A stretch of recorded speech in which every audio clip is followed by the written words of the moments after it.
Elsewhere, a heated row has broken out in Kenya's Hajj and Umrah industry, with coast-based travel agencies accusing the Supreme Council of Kenya Muslims, SUPKEM, of exclusion, threats and interference.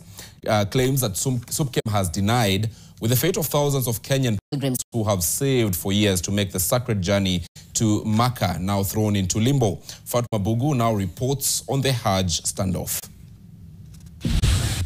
For Omar Sharif, who had been saving for years to fulfill his sacred journey to Makkah, the 2025 Hajj turned into an ordeal of exhaustion and frustrations.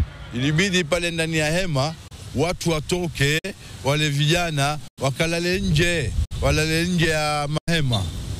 Kwa sababu pale sisi lao tukaa sote, itabidi kila moja asimame ndo kulala. Sikukaa, kusimama ndio utalala. Na hao mahujaji walioenda walilipa pesa zao za kulala kwenye tenti ambayo ni full AC, na wapate meals na wapate area nzuri, lakini Supreme Council haikuhusika kikamilifu. The coast-based Hajj and Umrah agents now say Omar's story reflects a deeper problem, accusing the Supreme Council of Kenya Muslims of shutting them out of key meetings meant to review these challenges. Kwa hapa sisi kuipinga mitingi hiyo, sisi ndio wenyewe. The agents say pilgrims shared beds despite full payments, were moved from the usual zone 4 to zone 6 and suffered transport hitches, an issue they say could have been fixed through consultations. Safiri mtu hana nguvu zake haondoki.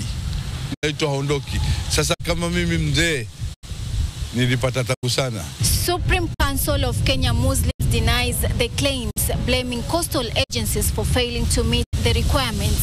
This is actually the side of politics of Hajj. Hajj is not a political process, it is a religious process.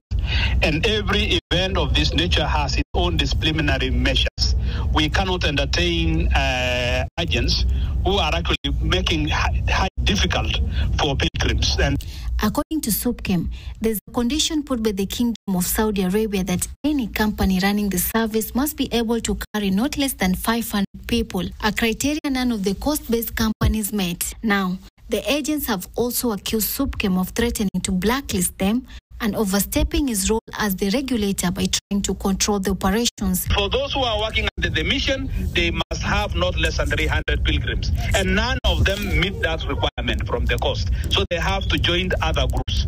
So it is not our intention to have them out, but they decided to work with other agencies from different parts of the country. SUPKEM has also warned against agents filming videos in holy sites, saying it misinterprets the reality and violates Saudi Arabia rules.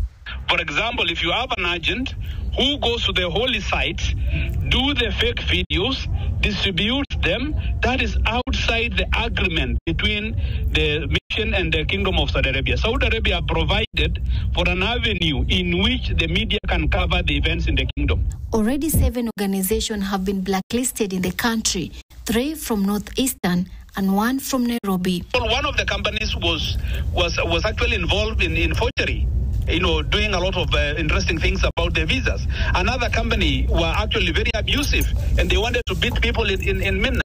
Meanwhile, coast agents are calling for more transparency, respect and inclusion, warning that continuous exclusion could harm the industry and pilgrims like Omar would risk turning a lifelong spiritual dream into a nightmare. Ibada haitaki dhiki. Starehe haitaki na dhiki pia haitaki. Haya yasitokee tena. Fatma Bugu, NTV, Mombasa.